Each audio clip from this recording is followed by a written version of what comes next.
Hi, I'm Chris. And I'm Wendy. And welcome to the Toasted Marshmallow Adventures podcast. Tonight in the studio, we have Tabor Johnson. Woo! Welcome. We're excited about. Thanks for coming. Thank you very much for having me. Awesome. Well, we're glad you're here. We're excited. Tabor, we know him from the Crescent Brewery and going to the open mics there. Over the last 3 weeks. Yeah. 3 weeks? Yeah. Something like that. Yeah, we've gone 4 weeks. I think we've Is it 4 officially weeks? had 4 shows. Dang, nice. Since we switched formats. Nice. Gotcha. We didn't even know that. Yeah. But we've only been to 3. Oh, okay. The last 3. That's why. What was the original format? The original format was just a plain open mic. Okay. Okay. There was no headliner at the end. Oh, okay. And so it was, just a bunch of comedians trying out new material. And we started to really have some audience drop off. I mean, and with comedy, it's very cyclical. Like if you start losing audience, then you start losing comedians. And because you're losing comedians, then you start losing more audience. Right. And it just keeps going back and forth. There was about 2 months where I would show up for the open mic, and I would be the only human being in that bar besides Jody. Man. No comedians, no audience. I mean, dang. it was rough. Holy cow. Yeah. Oh, So did they wow. recently just start coming back there? Or Yeah, it's been a month. I started February 2nd, I believe, was I could be wrong, but it was the first show where I changed formats to have a headliner at the end doing 25 minutes. Yeah. And I felt that having like someone who is a draw to help bring in, and then I started, putting money into Facebook advertisements and making posters and stuff. Yeah. And, before it was just an open mic where people can come and try out material. Yeah. And I'm, trying to put a little May more. or may not be people. Exactly. Yeah. And I'm trying to put a little more polish on it to kind of make it to something that people want to come out to. Right. Like, hey, there's a show. Yeah. Exactly. Yeah. I feel like that headliner at the end is a huge, I think draw so. factor. And it's awesome as it circulates Facebook, Yeah. with the... Absolutely. Yeah, because Yeah. this last week was since we've been going, the biggest turnout. I heard. I didn't get to go. Yeah. I was working night shift. Yeah. But I heard that Yeah. it was a great turnout. It was, yeah. Sarah Klawinski Yes. was the headliner, and she apparently had a really great show. Yeah. She had a lot of, she said that like her energy levels afterwards, like she was just riding this high. Nice. Oh, nice. Nice. Yeah. Good. Yeah. That's sweet. Yeah, it we've was been fun. having fun going to them on Tuesday. Yeah. It's so close, too. Yeah. Yeah. It's a cheap Uber ride and Yeah. back. There you go. So we're going to be drinking. It's funny though. The first guy was like Chandler, and the Uber driver, and he was close to 80. Oh, yeah, our Uber driver. And he was yeah. like, "Oh, it's not down there." And we're like, well, "I think it is." Yeah. Like, we're not going to kill you, Chandler. Yeah, he was like, I think it's We're scared trying to down get to the a bar, street. a brewery. Just go ahead and drop us off under that bridge. Yeah, Yes, exactly. You'll be fine. Don't ask questions. Yeah. It doesn't look like there's anything down there. No. That's an interesting thing is the location. Yeah. It kind of makes it hard to get people down there sometimes. I wonder if There's- they'd be... Oh, sorry, I didn't mean to interrupt. Oh, no, Go go ahead. ahead. If they had a sign right there on... Yeah, that would be whatever, cool. What is that, first? Yeah. 15th, With an arrow. Yeah. They used to have a little sandwich board that they would put out there. Oh, People yeah. kept stealing it. Oh, well, Oh, yeah. jeez. So they're just like, well, whatever. Oh, my God. So, and you'd be surprised how many times I hear, oh, I had no idea this Right. place existed. Right. I hear Yeah. it every week almost. Wow. Mm-hmm. Dutcher's So- giving you the sniff down. Sorry. It's part of the It's part of the show. part of the show. Yeah. You may get sniffed. So you've been doing this show at the Crescent for the past month?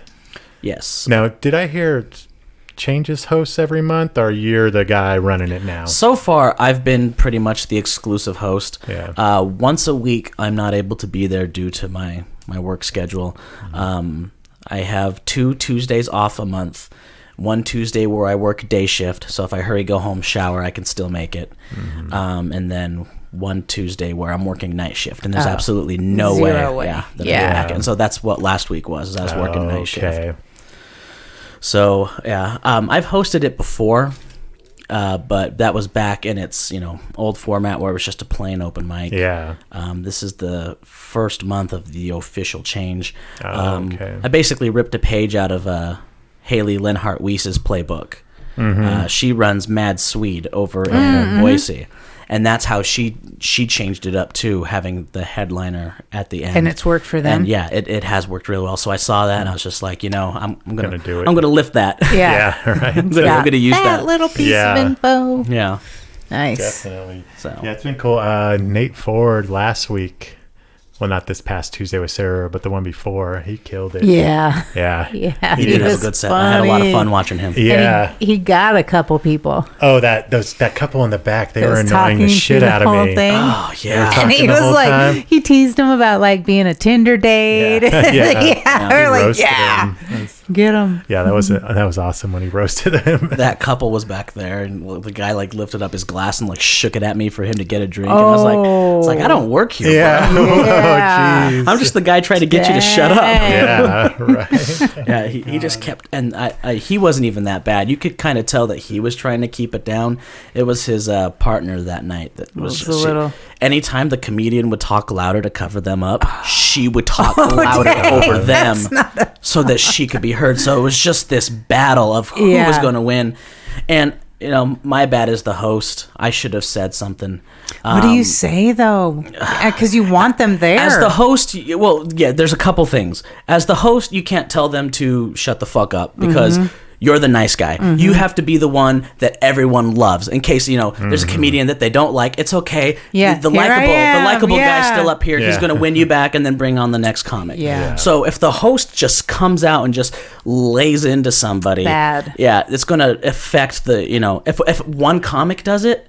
The audience could be like, okay, that guy was kind of mean, but let's see what else there is to offer. Yeah. But the host is going to keep coming up. Yeah, I hadn't So, thought of that. Yeah. And another thing is, I am not good with confrontation. No, So we aren't either at all. I Yeah. would go up to them and be like, hey. I'm really sorry. Yeah. Yeah, I know. I definitely have a lot more courage on stage. I would point them out on stage, but off stage, I don't think I would Isn't do that it. crazy Yeah. that you could do that? That microphone gives you a lot more power than you Really? would have otherwise. Absolutely. Are you an introvert or extrovert outside of that? It's hard to tell anymore. Yeah. I used to think I was an extrovert, and now my personality is kind of changing. I like to stay in, and Yeah. I don't. Yeah. I think I'm still a little extroverted because I'll be hanging out with friends, and then that really gets me out of my shell, and I'm crazy. And Yeah. I think the main distinction between the two is extroverts, you spend time with people to recharge Yeah, your yeah, battery, yeah. and introverts, you stay away from people Yeah. to recharge Yeah. your battery. So I think.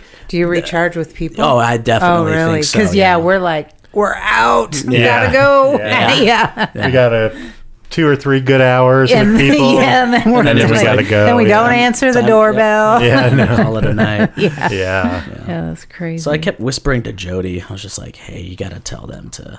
And that's the other thing too, is that it's not my comedy club. It's yeah. it's her brewery. Yeah. Yeah. Yeah. So if I go up and be like, I wondered how that worked, It's the like, relationship yeah. between. But she brings on, it's her idea to have the comedy, but yeah. she's trusting you to. yeah, her and Jerry decided, let's bring some stuff in. And Jody is such a champion for comedy. Oh, that's yeah. nice. I mean, I can get her to, go along with anything, and she'll support it. She's cool. really wonderful for the the Nampa comedy scene.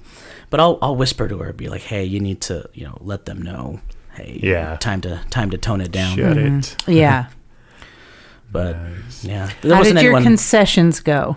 I made $10. Oh, that's good. Yeah. Yeah. It's just a start. Nobody knew it was going to be there. Yeah. Yeah, I was yeah. taking cash only. I have a Square reader now, so I can start Nice. taking Cool. cards. That's good. And I wasn't there last week, so. But basically, I'm just trying to come up with some sort of way to where I can Yeah. recoup some of my money, because I'm putting just all out-of-pocket expenses into Onto this show. Facebook. You're paying like for Yeah. Facebook ads and stuff. I have no sponsors. We've done that. Yeah. Yep. Yeah, paid for Facebook ads. Yeah, and you don't. Yeah. Well, our demographic when we picked 3 different states was 13 to 17-year-old children. Really? That's For that was some your- that's- reason. We're like, oh shoot, Yeah. this might not Like- be good. Yeah. I don't know if we're the best influences No, for them. Yes. I've worked with 13 to 17-year-olds, and they would probably be a bad influence on us. Yeah. Some of them would, yeah. Yep. So, have you seen? Are the Facebook things working for you guys? The thing I worry about Facebook is that I think that they're telling me it's working. Yeah. That they could be like, this is how many we've shown your thing to 4,000 people, and I was like, then how come 4,000 people are not walking through those exactly. stores? But I have been noticing an increase. I've seen it. An activity, an increase in numbers. I Yeah. think we had 7. I think I've been counting every week. We had 7 audience members on Derek Hayden night, and we had 19 audience members on Sarah Klawinski night. Oh, nice. And that's not counting comedians. That's just strictly, there for comedy audience. So from 7 to 19, within a month. it is.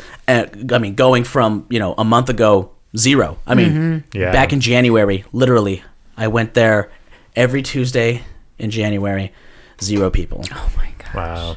So from 0 people in January. How did you get the gig of hosting it? I was one of the few that still had faith in it. Yeah. Oh, nice. And that month of January, you weren't just like, fuck this. I still feel like, shoot, what am I doing? Yeah. Like, sometimes I feel, is it worth trying to save? Defeated, I feel defeated. It's like, is it Yeah. worth trying to save Nampa? Because literally, we're the only show left in the city.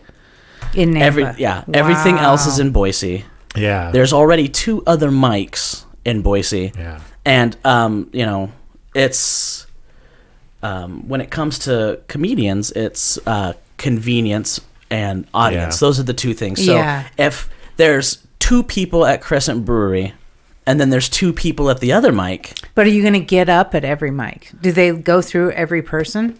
I don't know. I haven't been to the other Because I was thinking mics. maybe that's a draw for Crescent is you're going to get up. That definitely helps. Also, the amount of time you're going to do. Yeah. Is there a... The is there liquid an- open mic is 35 comedians going up, each doing 3 minutes. Okay. And 3 minutes is not a lot of time to stretch your legs. And what's Crescent? Is it... Crescent is 10 minutes per comic. Okay. Plus that headliner gets to do 25 minutes. Yeah. That's the big thing that every one of these comics in Boise is shooting for is earning that feature spot. Because as soon as you earn that feature spot, you're doing 30 minutes at Liquid and you're getting, I think it's $300 a weekend. Oh, really? Yeah, and you have to be able to prove that you can do 30 minutes, uninterrupted, and you can't do that by doing 3 minutes this week and 3 minutes next week. So absolutely. I mean, and it's not the same. You can't just take 3 minutes and then 3 new minutes and just keep piecing them together. Yeah. You have to be able to feel if it flows. I mean, you can have 10 3-minute chunks. That equals 30 minutes, but how do you know if it fits together? I mean, right, you got to try it. So getting that 25 minutes at Crescent Brewery and getting that 20 minutes at Mad Swede really helps to stretch your legs. And because a 20-minute set is a way different, set of muscles than a 3-minute set. I bet. Yeah, you got to keep So people. that's one of the things that helps bring people to Crescent is the added stage time. But Boise, if there's 5 audience members in Nampa and 5 audience members in Boise, but then there's a second mic right afterwards that also has 5 people. So I see. you're going to go in front of 5 people no matter where you go. But in Boise, you're going to do 5 minutes in front of a crowd that's 5 minutes from your house. Right. And then walk 2 minutes to the next bar and do another set. Yeah. So the comedians don't want to drive to Nampa for one mic that But might they have an do. audience. The ones that do. Yeah. Yeah. But that's the thing is that we've been building the audience. Yeah. From my understanding is a lot of the other mics are having trouble pulling people also. Oh, okay. So I mean, when it comes to convenience versus audience, audience will always win. The comedians will literally go out of their way to go to a full room. Wow. So that's my goal. My goal is to get this room full every Tuesday night. Yeah. Is the Crescent a tough room to do comedy in? Seems like it would be. It's getting better. Yeah. I had Jody put in that spotlight, which really helps. And then the cool Crescent Brewery thing. The banner. Yeah, she said behind. there's a window there. There is a window. Yeah. So that was a problem too. You'd be up there doing your set, and right in the middle of your set, Somebody's like someone would wave in the window, or 2 guys would be sitting there smoking cigarettes and talking some to each people other. are watching them. Or, No. Oh, no. And the spotlight helps because when the lights are on, it gives the audience permission to talk. Obviously, that one couple was an exception. Yeah, right. But with the lights dimmed and a spotlight on the comic, Yeah. it reminds you, oh, you're in a show. So you need to, tone the volume down a little bit. Yeah, definitely. So it's growing. I mean, I've been watching it grow. Yeah. I have Just in the time we've been going. Yeah, we watched it grow this month. Yeah. I have it booked out for 2 more months. Cool.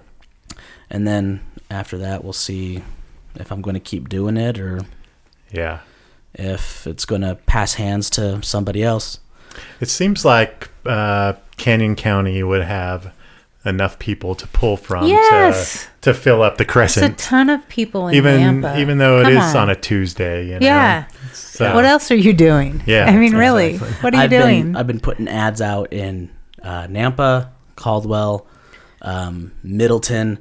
Basically, my entire goal. I wonder if you could draw from Fruitland. I've been doing Fruitland, Ontario. Yeah, Notice. Try those tiny little. Yeah, all the 10 people in Notice. Yeah. I lived there for like how many years? 20 years. Yeah, I don't know what it is time. about Notice, but I like it. It's a nice. It's the beat quiet- dump. There's a beat. Is it I was going to really? say that to you prior to. Oh, I had no idea. Yeah, there's a beat dump. We used to tell people when I lived in Notice that if you pass the beat dump on your left, you've gone too far. Turn around and come back to our house. Yeah, it's very quiet, and I kind of like. It's very when you quiet. go into Notice, there's not a just you hear the nature almost. Yeah. I used to have an uncle and a grandmother who lived in Notice. Oh dang! Yeah. Wow. Yeah. My grandma lived on a farm out there in Notice. Kind of had like a little ranch area. Yeah. And then my uncle lives in the He city. still does. I think Quote so. unquote city. Yeah. Right. Yeah. Yeah. Right. Downtown. Yeah. It's nice and hopping. Yeah. Sweet. I still have a client out there, and I actually I clean houses, and so they have like 100 acres, and it's kind of cool being in an old farmhouse, you know, just being around nature. And then I'm like, okay, back to Nampa. Back to civilization. This is cool. I did it. Yeah. Okay. All right, so let's talk about the reason you got so excited about the beet dump. It's because you work at the Sugar Beet Factory. Yeah. So tell us. Yeah, that's pretty fascinating. Yeah, this is actually. the most info I've gotten on the Sugar Beet Factory. I like to say that it is fascinating, and a lot of people think that I'm being sarcastic. Can this be on Instagram? It's fine if I go live for beet Sure. dump stuff, and then we'll go live also for some Crescent Brewery stuff. Sure, yeah, I think this absolutely. stuff's fascinating. Okay, Okay. sorry. Yeah, so my family got started in the Sugar Beet Factory because my dad, years ago, my dad got laid off and just he didn't tell my mom, so really? he just Wow. so he just kept going out saying that he was going to work when really he was looking I've for heard work. of that. Yeah, and so he didn't say anything to her until he Wow. actually got a job. Wow. So he got a job at the Sugar Beet Factory as a seasonal worker, and he was in charge of breaking locks off of the trains that would come in. So it's like sometimes they bring in the beets in trucks, sometimes they bring them in like trains and stuff. Yeah. And so he would take a sludge hammer and just smash the locks off the trains, and they would dump the beets into the wet hopper, and that's what he did. And then he didn't go back after that for a while, but he still kind of kept his foot in the door, and then went back and got hired on in the chemistry lab. And that's how my family got into it. He was just sitting there applying for a job.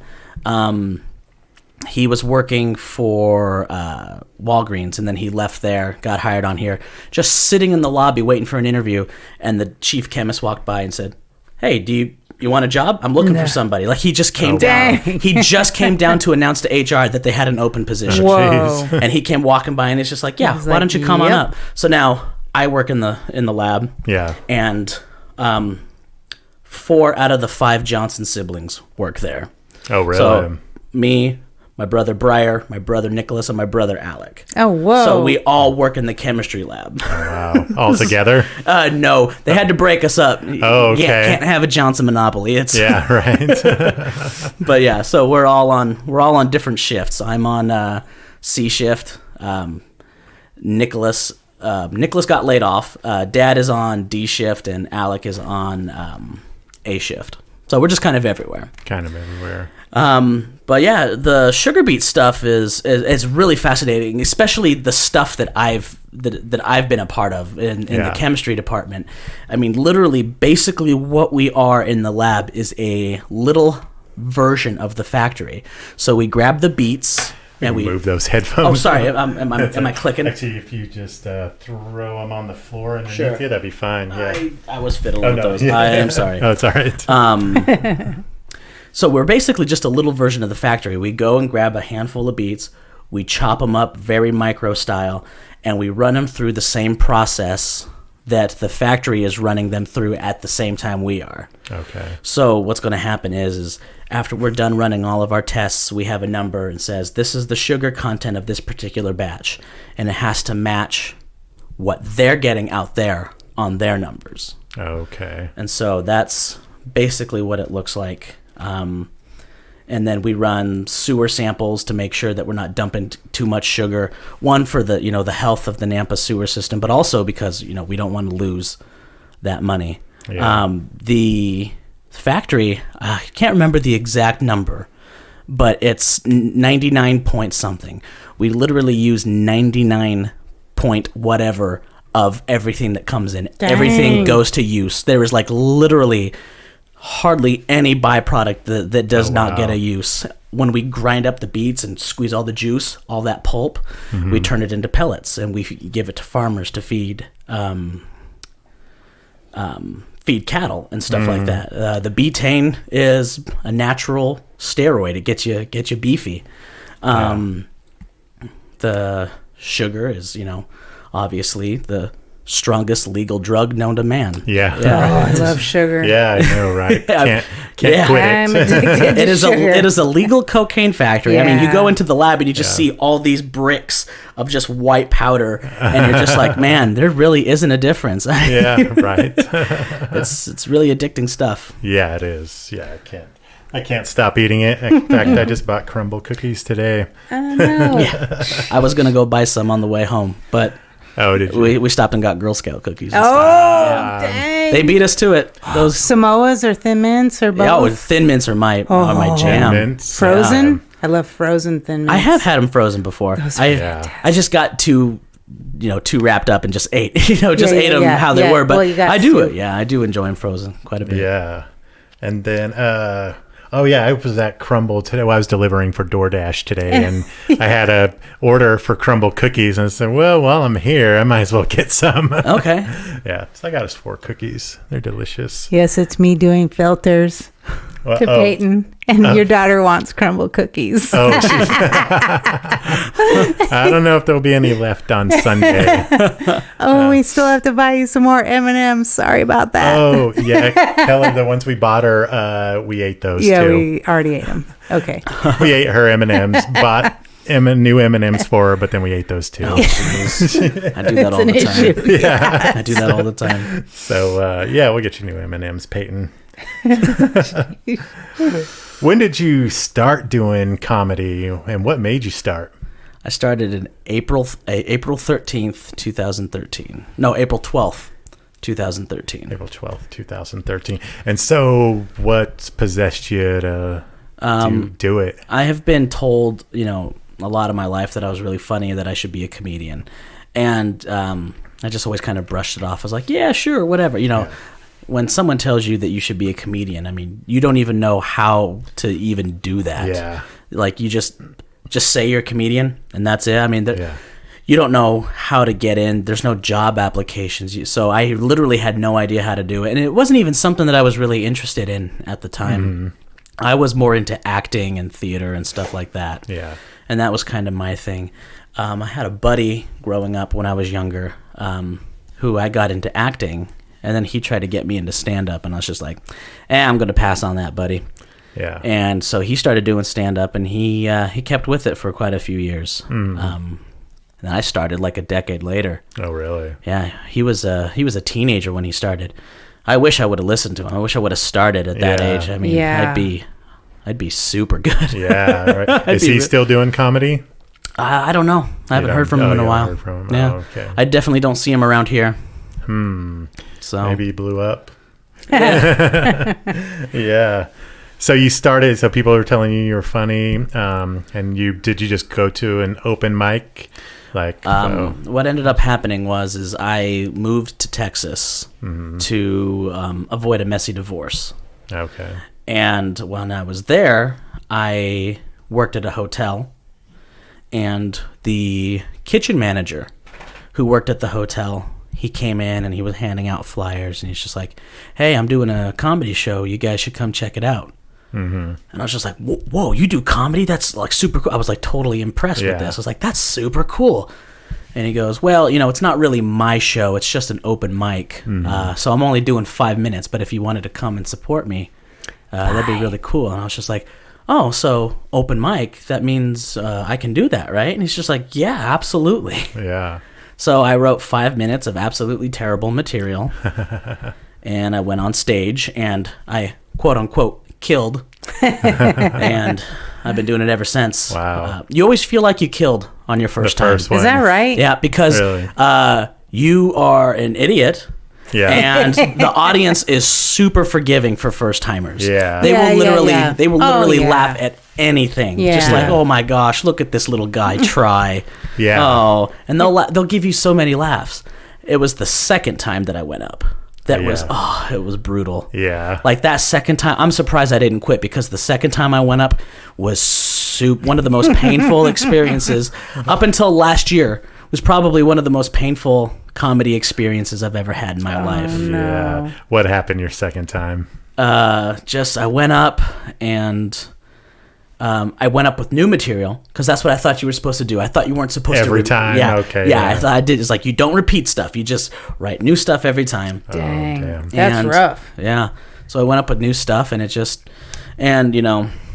some of it was racist, because I thought I was edgy. Look at this white guy going up there and trying to be edgy. Yeah. I listened to I still have some tapes of my original stand-up, and I'm so embarrassed by it. It's terrible. I was a different person back then, and I'm embarrassed by embarrassed by who I was back then. Oh, jeez. And I went up there, and there was this girl wearing Depeche Mode glasses, as the next comic ended up saying. Whatchamacallit, I'm getting a buzz. They heckled me all night. There was this couple. They were sitting in the audience, and they had a bucket of beers. I don't go to bars much. I don't know if that's an Idaho thing, but in Texas, literally these giant ice buckets, just filled with glass bottles of beer, and they were just wasted. And I was just telling my jokes, and one of the guys that was with these girls was like, "Hey, do another Mexican joke." Oh, no. And I was like, "I didn't do a first Mexican joke. I don't know what you're talking about, man. You're confusing me with someone else." Yeah. And then the next comic that came up, his name was Rocky. He was a really good friend of mine. Just came up and just ripped into him. Nice. And he ended up walking him. They just got up and left their bucket of beers and just left. And I was just like, I love you, man. Yeah. Thanks for walking those people. They were terrible. So that was my second time. Nice. Yeah, that was rough. Dang. Now, you said up until last year that was the worst. I had a really bad experience last year, and it almost made me quit comedy entirely. Really? Yeah. Wow. I take things really hard. So if that would have happened to some other comic, they probably would have brushed it off. But, honestly, it was just the culmination of a couple of events that had been happening to me in the comedy scene. Mm-hmm. And that was the catalyst. That was just all these things, and then boom, breaking point. And I was just like, I'm done. Yeah. And I walked away for almost 3 months. Mm-hmm. I was doing a show in New Plymouth, which is the peak of my career, by the way. Yeah, that's how you know you made it. Yeah, is when you're performing. Headlining New Plymouth. I wasn't even headlining New Plymouth. I was featuring in New Plymouth. Okay. So I went up on stage, and there was no opening act. because when you're doing road shows like this, they don't want to pay for 3 comedians. They only want to pay for 2. So usually the guy who owns the bar opens up for you, and they're never funny. Yeah. They think they are, but they're not. And they kind of turn the audience off before they bring you up. So really, they think they're the warm-up act, but really the feature act is the warm-up act. So I got 30 minutes to warm up this audience for the headliner. So I went up there, and it is a packed bar, but somehow only 5 people are there for comedy. Wow. Everyone else is just there to just get wasted. Yeah. So I'm performing for these 5 people, and they're trying so hard. There's this little old lady in the front just listening to everything I'm saying, just being, a nice, sweet grandmother about the whole situation. She was treating me like I was one of her grandkids, and she had no choice but to support me. She was just so sweet. So yeah, she was just like, "You're doing great. Keep going." And I really appreciated her.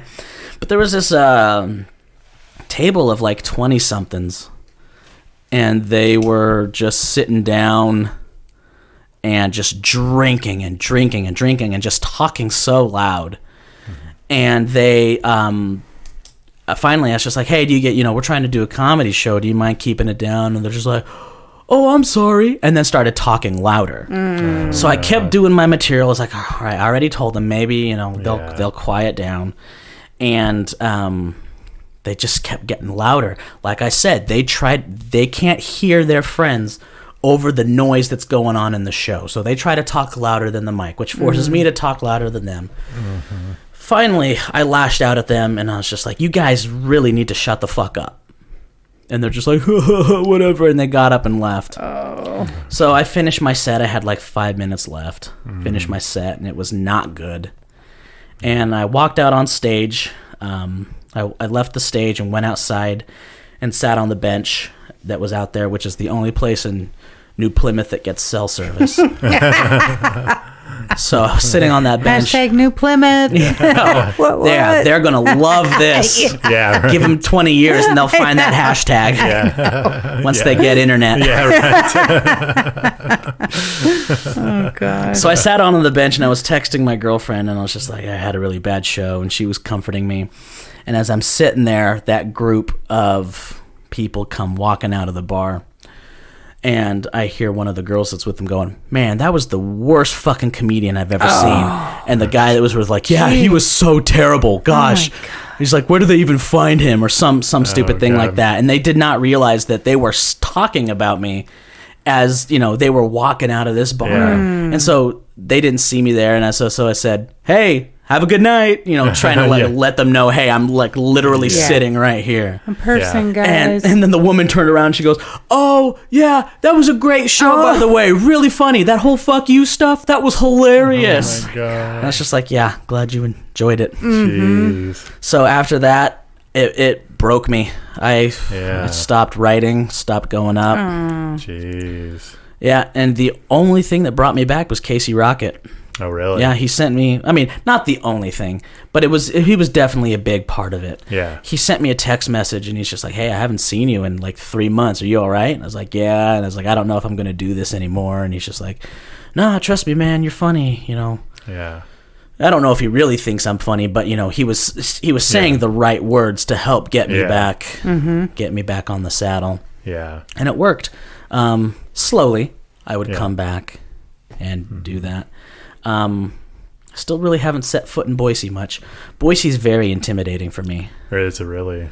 Yeah, I have a hard time in Boise. I can go on the stage in Crescent and feel absolutely comfortable there, and I can try new things, and I can fail, and I don't feel bad about it at all. Yeah. But when I go to Boise, I feel like I have to have everything perfected. There cannot be any flaws in any of my jokes, especially when you go to Liquid. It's a 3-minute mic. And for me, it's a 30-minute drive there and a 30-minute drive back. Yeah. And if you're going to go there and have 3 minutes, it better be tight. It better be perfect. Yeah. For me, there's no screwing around at Liquid.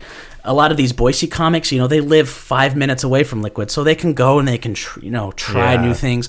I do not feel comfortable trying new stuff at Liquid. Yeah. I only go there with stuff that that I've polished and have perfected. Yeah. So I don't go out there as much as I should. I really should be going to Liquid. I've been trying. Yeah. Definitely. Yeah, we want to get out to Liquid and check out their open mic there. And It's a solid open mic. It's a really good one. That one's on Wednesday, is that correct? That's correct. It's one of my favorites. Yeah. I miss it a lot sometimes. Yeah, but Nampa is very convenient to go to. Yeah. Be a more expensive Uber. Yeah. Driving all the way back. Yeah. Yeah. Gosh. Yeah, I feel you. So is your goal to get bigger in comedy, or is your goal to like act, or It's one of them. it's one of them? Yeah. So Yeah. several. Nice. And before it was, be an actor. Be an actor, yeah. And then it was, be a comedian. Mm-hmm. And now it's, Judd Apatow directs movies. He acts in movies. And he just had a comedy special. Do it all. Yeah, why not do it all? Yeah, it's so I'm true. going to, I'm writing screenplays. Don't limit yourself. Yeah, I'm writing screenplays. I want to direct. I want to act. And I'm also working on, my set, putting, I after my breakdown, I had something that I've been calling my renaissance, where I kept 2 jokes out of my old set and threw everything else out. Got rid of everything. And so basically I've been starting with like 10 minutes, maybe 7 minutes if you want to compress it and really clean it up really well. But just 7 minutes. I came back into comedy with only 7 minutes, and now I got to start from scratch and work on new stuff. Yeah. And so Do you just draw from stuff that happens day by day, or sometimes I'll see something and I'll write it down. Sometimes I will sit down and force myself to write until something comes to me. Oh, okay. I mean, everyone's got a different writing style, and I almost implement them all. Like Derek Hayden, he's a huge fan of going on stage and Playing just with it. talking about something until something comes to him. Yeah. And I that would terrify me. It's just and like, I've done it hey, both ways. guys. I've gone up there with just absolutely to see what hits, what doesn't. Yeah. I've gone up with absolutely nothing to say. Oh my goodness. And then I will kind of see if something comes out of it, which I feel absolutely comfortable doing at Crescent. Yeah. He would never catch me doing that at Liquid, ever. Right. I would not feel comfortable going up with nothing. Yeah. Even if they had the same amount of people? Is it the people thing, or just the location, or I think it's the fact that it's the club.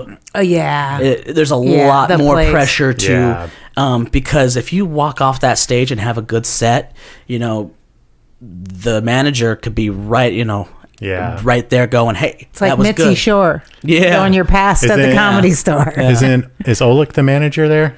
No, he used to be. Oh, okay. It's Sophie Hughes now. Okay, gotcha. But you could have a great set and walk off that stage and they're just like, hey, guess what? We need a host for 2 months from now. Would you So like to host? you have pressure, like you want to be the most awesome Yeah. on that night. And I haven't hosted at Liquid in almost over 6 months, maybe even longer than that. Yeah. And, not being there definitely hurts those chances. Okay. So, if I go there, have a good set, maybe I'll be asked to host again. My main goal is to be featuring there by the end of the year. Oh, nice. Nice. So I want to have about an hour. That's an awesome goal. Yeah. Yeah, I think so. I want to have an hour of I material. love goals. I've never been very goal oriented until just recently. Nice. So that's something I'm working towards. Yeah. Now, when you are writing jokes, like what percentage of the time does a joke like hit the first time without any rewriting? For me, hardly ever. I would think that'd be Yeah. Hardly ever. I mean, sometimes a one-liner might come out perfect. Yeah. But like a bit, hardly ever. It takes the 2 jokes that I kept from my old set. I've been working on those for the last 3 years. Wow. That's just to get them tight. No extra words. Yeah, you trim the fat. Yeah. Get rid of all the garbage, and then you add more to it. Yeah. I liken it unto like procrastinating on your laundry. You fill the basket, and then the laundry basket gets full, but you're just like, nah, I can probably fit more in there. And so you just keep stuffing it down. I mean, the basket's still the same size, but you can just keep, and that's what I'm doing with my set is I just keep compressing it until literally it cannot be contained to 3 to 5 minutes. Like it has to be longer. Yeah. So that's the goal, is to just, I want to write an hour of material and then smash it down to 30, even 25 minutes. Just compress it as tightly as I can. Yeah. Nice. Do you have to try to allow space for laughter or comments, or do you just do your thing? And well, for me, that kind of holding for laughter just kind of comes naturally. The only time that I'm ever like super specific about it is when I'm doing a competition or something. Like when the World Series comes to town, they want you to do 7 minutes, no more, no less. And so I kind of have to take laughter into account. Yeah. Most times, though, it's super lenient. I know what joke I'm going to open with. I know what joke I'm going to close with. And whatever I have time for in between is usually what I do. Yeah. Now, do you notice, like, when you're writing jokes and then you perform it for the first time, are they normally... Like, what's the editing process? Are they too wordy a lot of the time, or what's the issue? They are a little wordy sometimes. My big problem is I go, I have everywhere. Oh yeah. I'm an That's what we noticed about too. podcasting. Yeah. The weird stuff we say over and over and over. I have everywhere in my set, and I didn't realize it until Derek Hayden pointed it out. He's just like, you say a lot, and he thought it was that. I'm feeling uncomfortable, and so if I feel a joke isn't getting enough laugh, I'll go You just fill the time. And sometimes it's I don't know where I'm going from there. So it's me thinking, and I really didn't notice it until he pointed it out to me, and now I've been really self-conscious about it. Yeah. Sometimes the silence as an audience member is awesome. You know what I mean? It kind of puts the pressure back on us, and you're like, sometimes, oh, sure. Yeah. And then Never thought about it like that. Yeah, it kind of like spooks you a little. Like, it's just like, there was no laughter. Maybe Maybe they call us out. maybe we need to laugh more. I never thought of it like that. Yeah. It's been a long time since I've sat in the on the as other just side. an audience. Yeah. Yeah, it's been a while. Don't you feel that sometimes? Like, now is when it's audience participation. Yeah. Well, what if it was like something that you didn't find funny, or you obligated to laugh? That's really funny. It's always, because to me, it's always, that wasn't funny. I didn't realize you guys were like, did we not get that?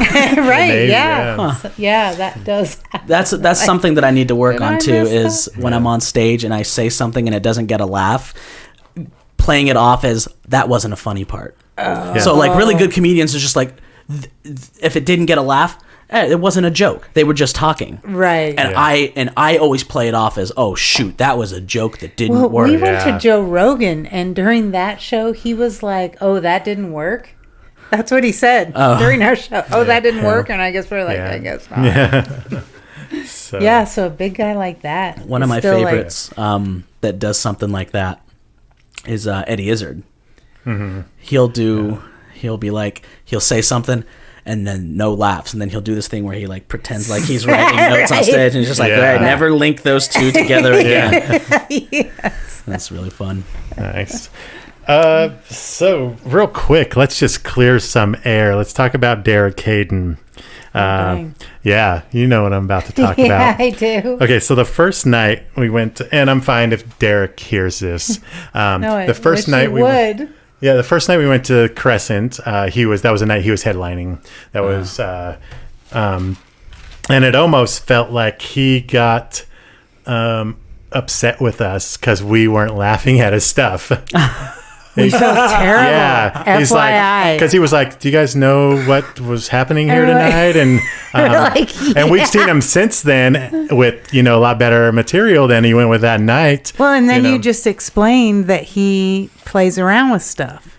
Yeah, on stage. Derek and we is really good. totally get that. Yeah. We felt like We didn't want to be represented as like You're like dicks. some people that don't laugh at comedy shows and shit, You're going to have to talk to him about this because he would love this conversation. Oh, really? He would love. Okay. He came up to me after the show. He's just like, dude, I don't know what happened, man. I was just like, that night?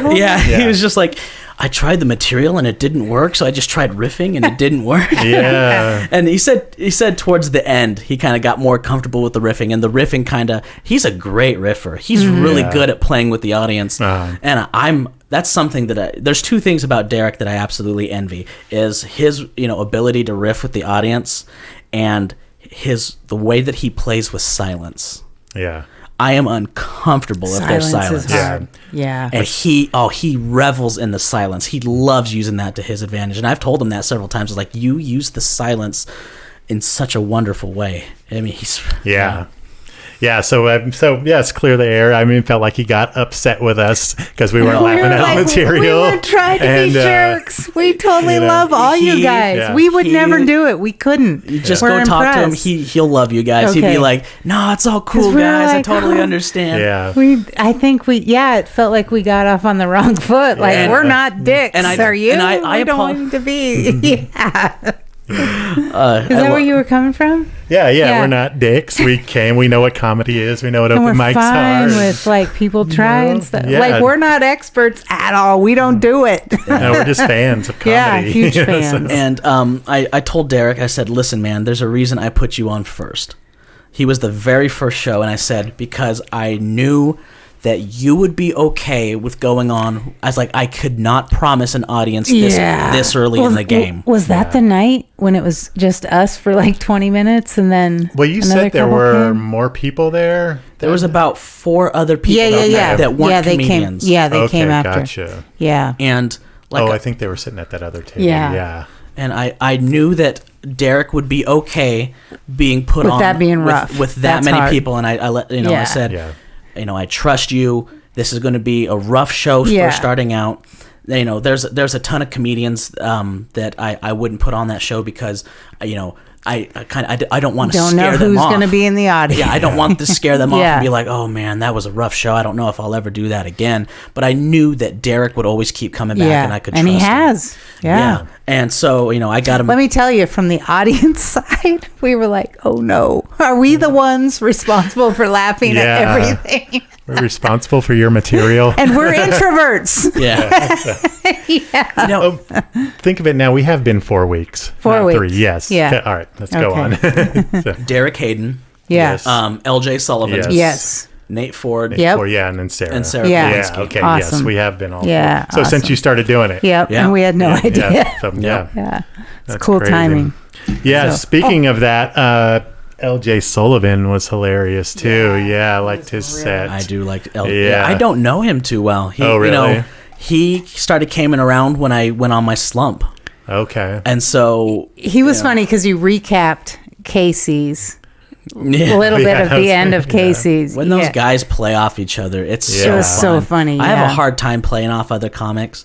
I'm always worried that if I say something, 1, it's not going to be funny, and 2, it's going to be offensive. Like, I'm going to hurt some feelings. Yeah. So I'm just like, like I don't line. Yeah, I don't do roasts either. I can't. Yeah. No. I'm not a roast guy. Have you watched any of Kill Tony with David Lucas, who roasts everyone? No. Oh my gosh. Yeah, some of that. I was thinking today, I don't know mentally, emotionally, if I could handle being roasted like that. Like I'm too every sensitive. little thing about you that's like wrong. I don't want to do that. and the worst part is that when they come out and they tell you these things about you, it's not something that they thought of just right then and there. It's on the spot. It's something that they've been thinking about for a long time. Yeah, right. And they turned it into material, and it's just like, shoot, you guys have been thinking this about me the entire time, and you didn't even say anything until you were given permission to say something. It's just out of it that way. It's like, I don't want to know it. It's like if I have a weird eye, I don't want you to tell me anything. Just keep it to yourselves. I did a roast for some 3 random high school kids, and that's the first mistake: is don't do a roast for people you don't know. Oh, okay. Because the roast, wouldn't that be easier? Unless you have to see them because roasts come from like a place of love. It's like a friendship thing. You guys are, you guys are like friends, and so like you're gentle ribbing. Yeah. But if you don't know anybody, it makes it hard because you don't have that friendship that's holding you together, and also you don't know them. Like I literally didn't have it. You just had looks to go on. Yeah, really. the parents, the two parents gave me the paperwork up front. They had to like fill out a little questionnaire, which I mean that's way too informal too formal for a roast. Yeah, you got to fill out paperwork about what makes your kid a loser, and then you got to send it to like 3 comedians, and then the other parent didn't get me the paperwork until the day of. Oh, and I was just like, yeah, this is gonna work out well. Maybe that's why her kid's a loser. Yeah, because had a bad example. Yeah. So we went up there and we just roasted these kids, and how old? They had just graduated. Oh, wow. They had just graduated from high school, so this was like their graduation party.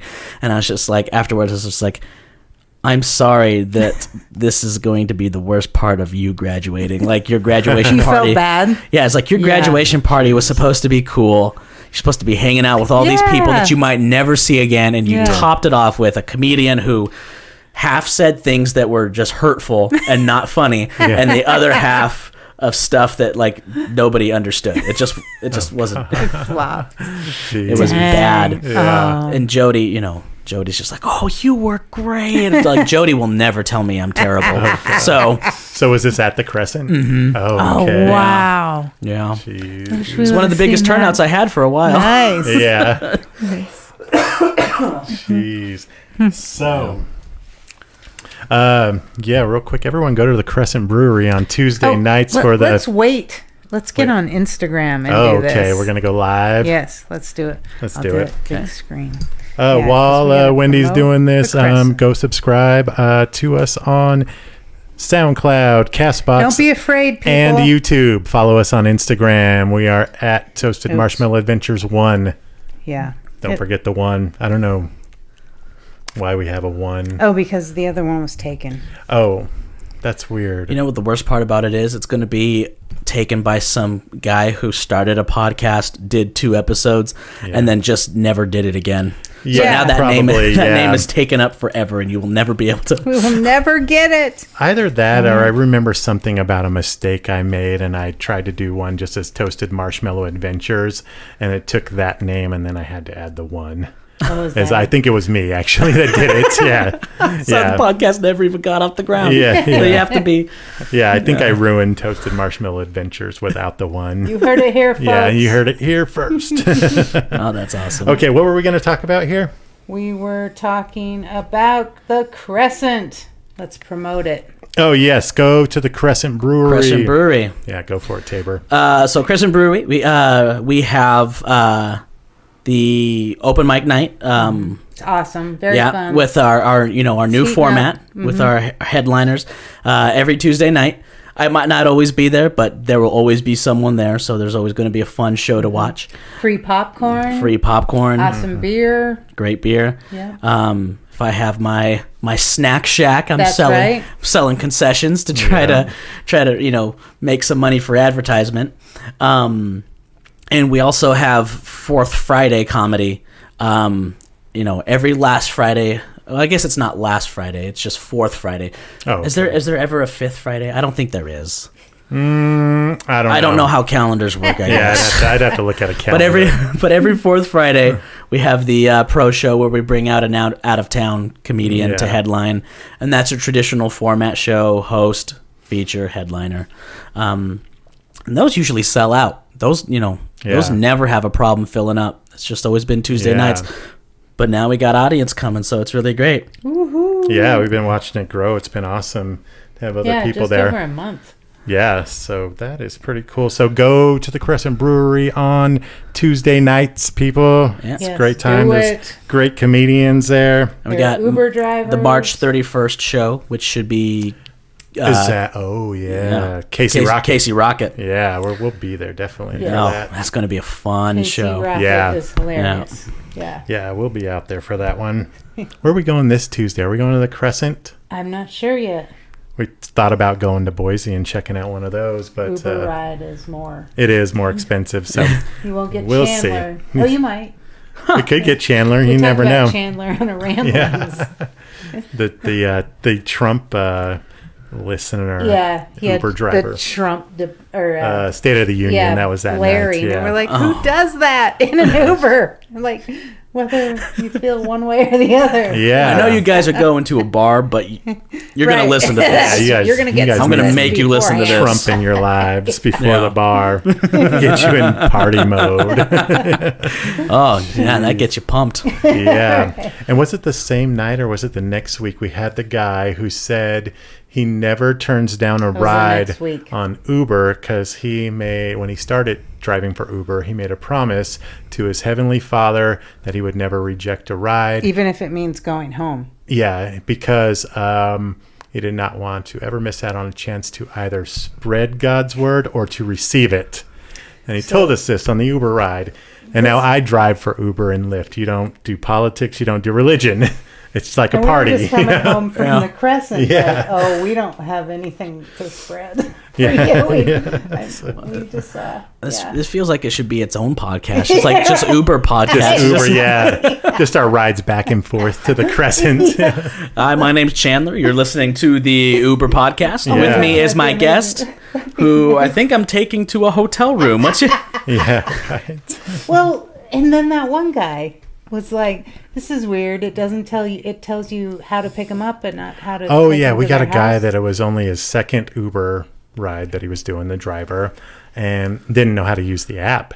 He's like, So "Yeah, well, Chris is showing. yeah, he's like, well, it tells me how to get to where you're being picked up. It doesn't tell me where you're going. I was like, wait, I drive for Uber and Lyft. It does tell you exactly where you're going. So I had to show him how to use the Uber app He's like, over "You have your passengers. phone. Get in the back. I'll drive. Yeah, I'll get us on. exactly. Jeez. Who are your biggest comedy influences? They fluctuate from time to time. A lot of the main ones that are always up there, though, are Eddie Izzard, Mark Maron, Bill Hicks, and been really into Matt Bronger lately. Matt Bronger. I know the name, but I I haven't do seen too. his. Oh, Yeah. I have to search He's him. so fun. He's one of those on guys Netflix? that he might have one on Oh, we Netflix. should check that Matt out. Bronger. I don't know. Yeah, we'll check him out. Yeah. Yeah. Okay. He's really so, fun. actually, all of those comedians are four that I'm not super familiar with. I know Eddie Izzard, but I've never actually really watched his stand-up. Great. So great. Yeah. I saw him live twice Oh, have you? on the same tour. And the way he splits up his show is he has no opener. It's just him. Oh, wow. He comes out and he does an hour, has an intermission, and then finishes it off with 45 minutes. Oh, wow. So I went and saw him live, and the show was amazing. And then I saw him in Houston back when I was still living in Texas. And then I moved back home, and the next year he came through Boise on the same tour. And I saw him again, and the last 45 minutes is the same. It's his closing material. But that first hour, new Totally different. stuff that I Wow. had not seen before. It's like, this guy generates so much material. Wow. Just, I've seen I've seen him twice, but I got 3 different hours Yeah. out of the entire, Yeah. out of the entire ordeal. It was great. It was a lot of fun. He's really awesome. Oh, I'll have to look into him more because I've always heard that he's hilarious, and I've just never watched him, honestly. His best special is called Dress to Kill. Dress to Kill. That's literally his best special. It's so good. All right, I'm gonna have to look that up. Is it on Netflix? I don't think so, All right. but you can probably find it on Amazon for like $3 Yeah. for rental. Yeah. All right, I'll have to check that one out. Now, this is a new question I asked last week for the first time. Are there comedians, and nothing local, because we know you're all friends with all those guys, but is there a comedian, say one of the big guys, that you don't find funny, or more than one? Well, since his picture's up on the TV, I don't hate him. I don't hate him. I just don't get what his hype is, and he's got rabbit ears too. Oh God. I don't get the hype with Joe Rogan. Okay. I think it was a slow burn with like Fear Factor, and he just got in at the right time on podcasts. That's why I think he's so huge. Yeah. Do you think? His stand-up, I don't find it, I think it's trying to be too edgy for edgy's sake. Mm-hmm. When someone has a point that they're trying to make and it comes out as edgy, that's fine. But when, you're trying to be edgy, and, this is just my opinion. I could be wrong. Yeah. I know a lot of the comedians here in Boise who are, going to come, busting down my door with torches and pitchforks because they absolutely love Joe Rogan. Mm-hmm. I'm just not the biggest fan. Okay. There's someone who I didn't like at first, but they've kind of grown on me, is Eliza Schlesinger. Oh, okay. Yeah. Her earlier specials, she, like, whenever she's telling a joke and it doesn't seem to be going anywhere, she closes out the joke with, like, a goat noise. Oh, and really? the goat noise always gets a laugh. Like, always gets a laugh. So if she's saying something that's not going to end up being funny, she ends it with, ah! She just does this goat noise. Really? And the audience always laughs at it. And I was just like, this is not funny. Yeah. Come on. But I think it's her most recent special. I think it's called Elder Millennial. Yeah. She might have a new one now. Yeah, I remember. I've seen but Elder some Millennial. of Elder Millennial. It's the one where she's like on a Air Force carrier or something like that. Oh, is she? Or like yeah. I didn't notice that. I guess I didn't watch enough of it. Yeah. I've only seen a little bit of it. That was a good special. I thought I was like, wow, she's matured as a comedian, and I liked her much better this time around than I did in her first special. Nice. Let's see. There's got to be others that I'm just like, meh. How do you feel about an actor automatically getting a special because of their notoriety? Like Alana Glazer. Yeah. Did you watch that one? I haven't. I watched it. Is it not good? It's not. No, it's more of. I thought it was more just cheering for her. That's as another opposed to laughing at her jokes. That's one of the reasons Eddie Murphy has stayed away for so long. He's coming back. That's what I heard. Yeah. But I heard that he's just like, they're gonna laugh at everything I say. There's not going to be an indicator that tells me if these jokes are actually good. So that's why he stayed away for so long. Yeah. You see that a lot with famous people. Yeah. Like Kim Jong. Got one. there's a comedian who is quite a road dog now, but he never used to be.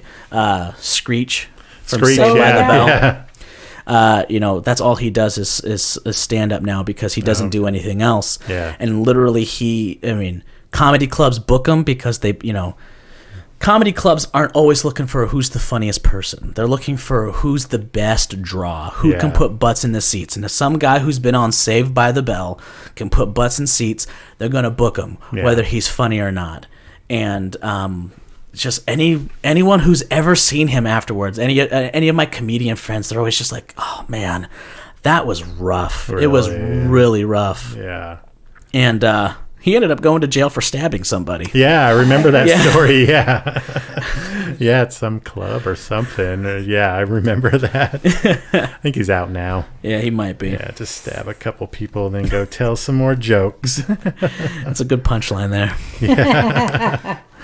So is LJ Sullivan, is he from this area? You said he just recently came around? I don't know. I have not sat down to really talk with him, which is something that's probably going to be changing within the next couple months because I'm starting to get more comfortable with him. Yeah. And I've been talking with him a lot more. Okay. It kind of takes me a while to warm up to, surprisingly, I'm kind of a shy person. I never used to be.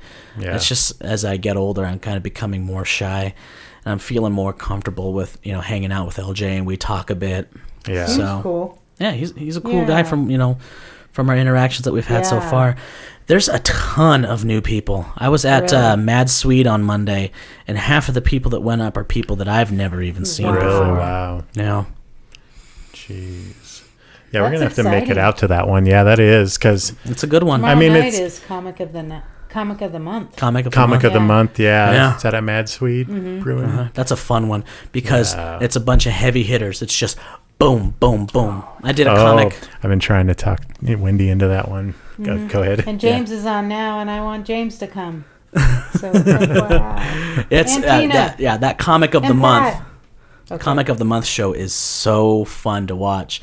I was on one last month or 2 months ago. I don't Yeah. remember, but it was fun, and the audiences are hot. They're very receptive, which is something that I'm hoping to eventually build up for Crescent to where, the audiences are just there for comedy. Yeah. I always run into rooms where you're up there doing comedy and half the audience doesn't even know that there was supposed to be comedy. Yeah. And that's always rough. That's what Dylan talked about last week, doing it at the bar in Twin Falls. Oh, yeah. It's not a Rough. comedy club. It's a bar. There's no stage. Yeah. And he said, yeah, that's an obstacle always. I booked a show in Caldwell at the Acapulco.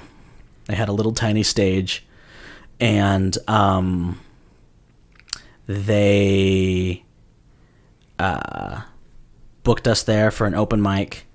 And our very first night was during the World Series. Oh, jeez. So there was 3 comics, only 3 people showed up, me being one of them. And we tried to compete against the World Series. So it was boy. an hour and a half show, Oh, gosh. each comic doing, Oh, geez. 30 Oh, minutes. wow. It was really, really rough. Yeah, It was, I yeah. bet. We did one more after that, and after that I was just like, I am done with this place. Yeah. I am not gonna. I've tried so many open mics in Caldwell, and I've only had one that was relatively successful. Oh, yeah. Where was that at? It was at the Bird Stop downtown. I did read that. I thought I read that on Facebook or maybe it was Instagram. Might And have then I been. was bringing it up to Chris, and I couldn't find it on whatever app I was on. I was like, Yeah. oh, maybe he didn't do that. It's gone now. Really? Oh, the Yeah. Bird Stop's not there anymore? Yep, Bird Stop is gone. Oh, I didn't know that. The comedy show ended because I went to Alaska to work in the salmon canneries for a while. Oh, I did You've that. done that. Yeah. Yes. Where were you? King Cove. Oh, I don't know where that is. I worked for Peter Pan Seafood. Okay, I was out of Elfin Cove. What job did you have? I was a tally, so I was in charge of basically writing how many fish are in each box, what the weight is, I and was the physical side of that. I Really? was like a slimer. putting Yeah. all the Oh. fish into I the. was cutting heads off. Oh, really? Jeez, yeah. Yeah. So by the time the fish got to me, their heads were gone, their guts were missing, and they were frozen solid. Dang. I saw a guy hit another guy with a fish, and it left a pretty big bruise. Oh, my God. Yeah. Jeez. I knew a guy that ran over his own foot with a forklift. That's how tired you get Oh, on those good. jobs. Oh, yeah. Like literally, it's. How did you? That's hard to do. Yeah. With a forklift you're driving? Yeah, he Yeah. was driving it. Jeez. Yeah, it's 18-hour shifts. I mean, you're it was just terrible. You're Yeah. exhausted. They feed you constantly, but you're losing weight. Yeah, right. That's yeah. Wow. You get off work at midnight and clock back in at 6 a.m. Yeah. It's Ooh, rough that was- stuff. Yeah. No. And were you in a place where you couldn't just leave? Yeah. Like it was only by plane where you were at? Yeah, you couldn't drive Yeah, away. so you Yeah. couldn't leave because it sucked. We had barracks there. Yeah.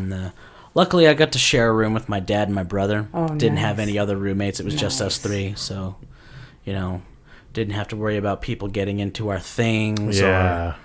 or, Okay, so getting you went into there fights with family. with people. Yeah, I went Yeah. with my dad. And there's a lot of things that I do because my dad's like, hey, let's go try this. Oh, really? You're And I'm just "All like, right." I don't want to. And then my mom guilts me into it. Oh, jeez. Oh, my gosh. Let's see. Oh, a question I have to ask you.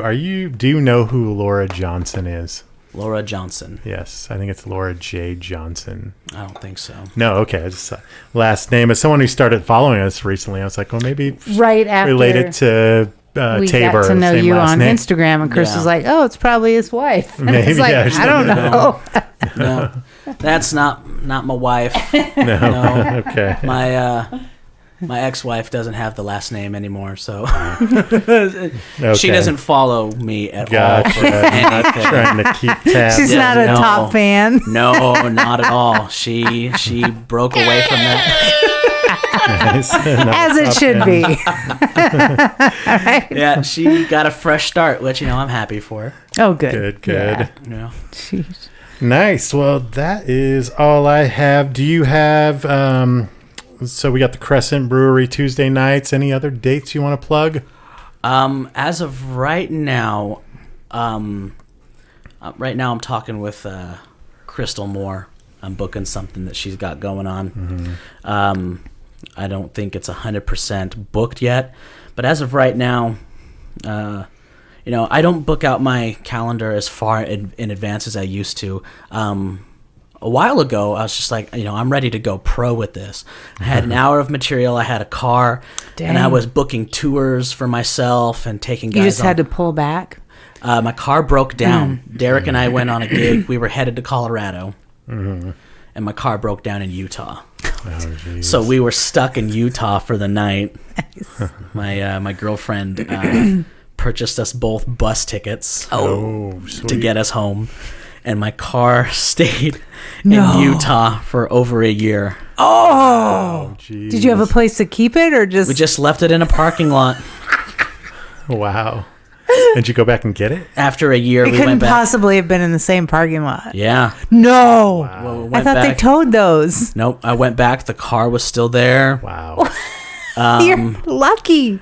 You should yeah. go buy a lotto ticket or something, because Yeah. mine would have been towed. Yeah. Yep. We bought when we were out there. I bought some new parts for it, thinking that I knew what was wrong, and I put the parts in there, and it made it worse. Oh, jeez. So I was just like, you know what? I'm going to take the parts out. So my girlfriend drove us out there. I had just gotten off a night shift, so I got off work 6 a.m. Oh, we hopped in the man. car and we went to Utah. Jeez. So we went there, and I got there. We took the parts out, put the old parts back in, so that I could drive it to a junkyard and scrap it. Wow. And when I put the new parts in there, it started running just fine. And I was just like, Fallon, it's working. We can drive it home. And she goes, nope, I don't trust it. Go scrap it. Oh, God. So I got about $300 off that Yep. car, and then We've done the same. Yes. Yes, with a kid's car. and that was, I think that was the start of my bad year of comedy. And then just after that, just Just a like whole bunch of things just kept downhill. happening. Yeah. I stopped booking myself for things. The It only got in your head. Oh yeah, Yeah. really hardcore. Yeah. It really did. Now most times I don't even ask for spots. It's usually just people. Basically, what happens is I disappear for a while, and then I pop back out and I do a show. I have a good set, Yeah. and then all of a sudden I get like 5 bookings off of that. nice. They're just like, oh hey, we forgot you existed. Here, Yeah. have Nice. some, I'm have some back. shows. Yeah, Nice. Yeah. That's cool. All right, sweet. Anything else you want to plug? Anything else you want to say? No, just thank you for having me out, and thank you so Yeah. much for coming to Crescent. I mean, I'm hoping that this thing I hope so, continues too. to grow. Yeah, it's a great little Yeah. place. I think the max capacity of that room is 35. Nice. Oh, is it? I think I We want need to hit it. I want to get it to Yeah. 35. Yeah.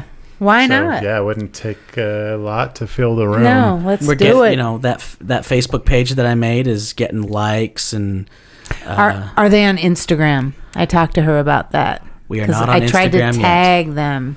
That would be awesome to be able to take a little something, tag them. Mm-hmm. Yeah. Yep, we're That's- going to be on Instagram soon. As soon Good. as I figure out. We how just to- got on. Oh really? Yeah. I Yeah. was like, what am I doing? What's a story? Yeah. A lot of people say you get a lot more followers from Instagram than you do with Facebook. I think so. Yeah, I think we've that is the noticed thing. difference. Yeah. Yeah, Since we've so started doing it, yeah, That's important. yeah, we get more more engagement on Instagram definitely. too than Facebook. So Yeah. Really? yeah, it's definitely a thing to it. I think it's the new thing, that I think more Facebook now has become kind Older. of more of this like 30 or 40 and up kind of thing. I mean, some kids are And your still family's on Facebook. Yeah, How much of your so- family's on at least Yeah. ours isn't. Yeah, that's what I've heard too about Yeah. Instagram, that their parents aren't on there and stuff like Right. that, for the most part. Yeah. I mean, there are some older people like Us. Sweet. All right, so let's get out of here. Thank you for being on. Yeah, tonight. thanks Thank you so It's much been for awesome. Yeah. I'm going to sign out. I'm signing off. I'm Chris Adam. I'm Wendy Mosier. Hashtag get toasted. Stay toasted. Thank you, Tabor. Thank Thank you very much for having me. There he goes. Woo.